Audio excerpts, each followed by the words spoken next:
meet Carol Cutshall. Come on. Oh, here we are with Carol Cutshall. Hi. Hi. I love that.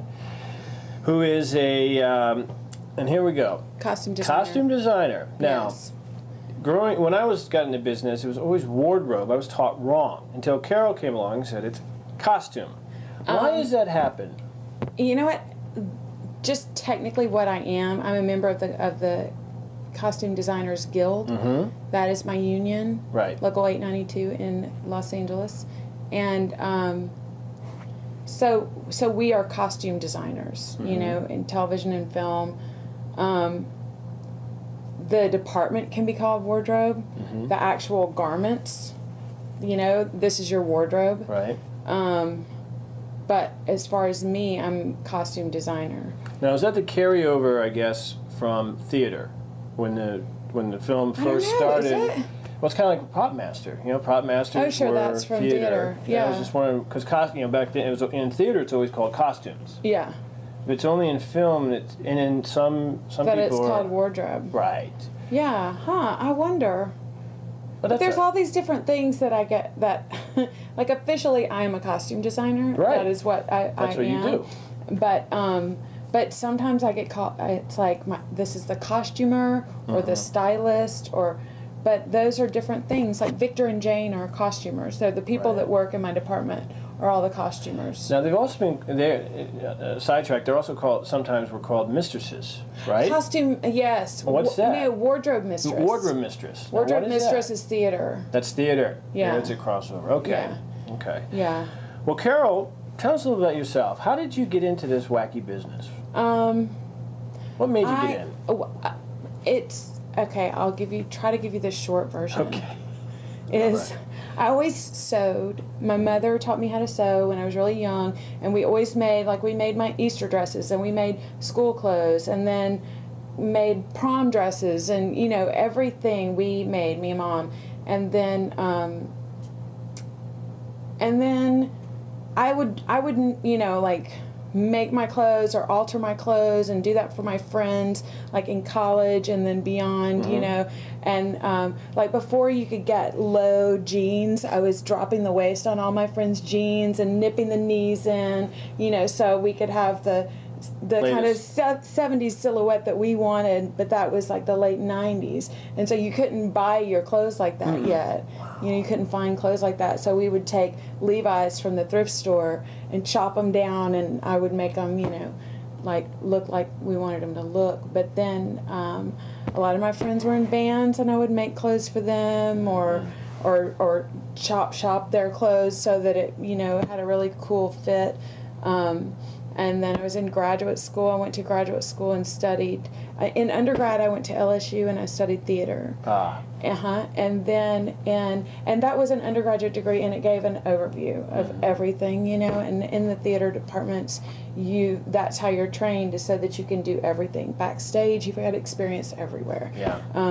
And then in graduate school, I studied costume design. And that was my focus, and it was a department of theater and dance. So there was it was all stage design. It wasn't any film or television, but it was a lot of plays, but also a lot of dance, a lot of modern dance, and you know, really, it was really a well-rounded experience. And then immediately moved to Los Angeles and just worked my way up. What was the first show you did? The first.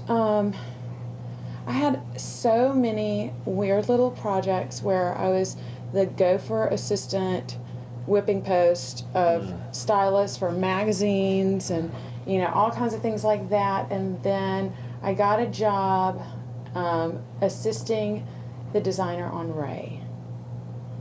And yes, and because I had come from New Orleans, I was so excited to go back to New Orleans. You know, to go back to my friends, and I'd been in Los Angeles, and just, it was really, really tough. And so I went back and helped her with that, and it was Sharon Davis, and she was just phenomenal, you know, in what she taught me and the opportunity that she gave me. And then I moved back to Los Angeles to keep pursuing, you know, and she gave me the opportunity to join the Guild. She because I wasn't her assistant costume designer on Ray. I was just an assistant to her. Right. You know what I mean? But she gave me the opportunity once we were back in Los Angeles to get into the guild as an assistant designer. She hired me as her assistant designer on Beauty Shop was the film, and so then I worked with her some, and then I worked with her on Dreamgirls, and then did some television. The OC, I was assistant designer to Robin West, who is another incredible designer who just took me and saw like, okay, well, she's useful, but we became good friends, but she taught me things. These are people that are so rare to find who will just teach you what you need to know. Wow. Give you a chance, teach you what you need to know to survive. And so I was lucky. So tell me, what are some of your responsibilities? Because you, and this is really for the street team, Carol and all designers have to work with camera, because you're not only keeping your actors happy, but you're also having to keep the DP happy, and this is like a big deal that I think there's so many things. A lot of our fans just don't realize what you have to do when you're designing. That is something that I think. I'm glad you brought that up, because that is something that I think that probably now I take for granted, that comes natural, that I can look at something and tell if it would work with a camera, how it would photograph. When I shop, a lot of times I can, like the pattern of a shirt or something, or a color with someone's skin tone, or things like that, you can just tell, okay, that won't photograph well, that won't, what does photograph well, and so that's the first thing that's your first edit when you're shopping, when you're gathering clothing, is, I guess that's probably your first edit, is what just will look good on camera, what will fit the actor, what will fit the character, if what is scripted, what fulfills the story. But the first two things are story, which is your script, whatever project it is that you've been given, and the vision, which is the vision of, whether it's for television, it's usually the show creator. For film, it's usually the director. But so that's a little bit different with television. There's different directors for episodes, but the same production, the same producers, writers, creator, all of that. That's the glue that gives it the through line of creation. But with a film, it's really more the director's vision. Right. Right. But as approved by their studio, typically.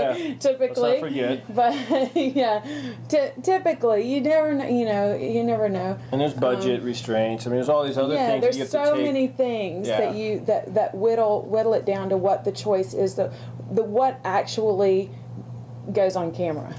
What is actually shot. But so the vision of the director, what you're given with the script, and what the demands are, what a costume needs to do, how it needs to function. If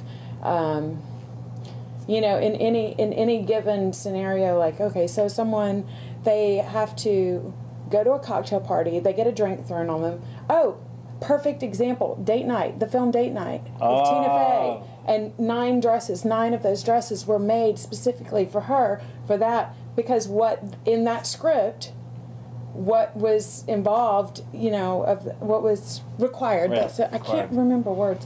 What was required of that dress is that it go all these different places and have all these different stages of, like, what happens to her in this dress. So that's what I do with the script, is break it down and see, okay, well, in this scene, she's wearing this. What's morning? Is she in her pajamas? Is she already dressed for work? Did she sleep in her clothes from the night before? And these are all questions that Carol asks the director in production meetings, pre-pro meetings, and even in the hall, scan the walking script down and saying, "Hey, we got these questions. I need." Yeah. Does she have to be in this? Yeah. Can it be this? Can it be this? Can I show you pictures? Have a fitting. Take photographs of everything that I think is appropriate. And that's another and big send thing, them out. because getting actors to come to a fitting when they're off is always a challenge. It can be tricky. It can be tricky. It can be tricky. So Carol's not only spent a lot of time doing the budgets and everything of what the show is, but she's got to go out and buy these clothes. Let's say for like a show like One Tree Hill, you go out, you have to fly to LA, you have to buy a lot of clothes, you have to buy clothes all over Wilmington. Everywhere. Online in Wilmington, I'll drive to Raleigh. I shop in LA a ton. New York is only an hour flight away, you know, so. And then all these boxes show up in FedEx with Carol's name on them. Gigantic boxes of clothing. And then she has to get them sorted, categorized, characters, and then she has to get them all in. And you have to work around the shooting schedule, because obviously they're always shooting. Yes, and the way we arrange the fitting schedule is who's on camera first, clearly. Yes. You know, that's who we need to fit first. That way you're always working with your most pressing priority, you know. And this is constant. I mean, Carol, it's not like constant. It's not like a film where you have a schedule, you prep, and then you shoot. Right. No, but films aren't that way. You're still always doing.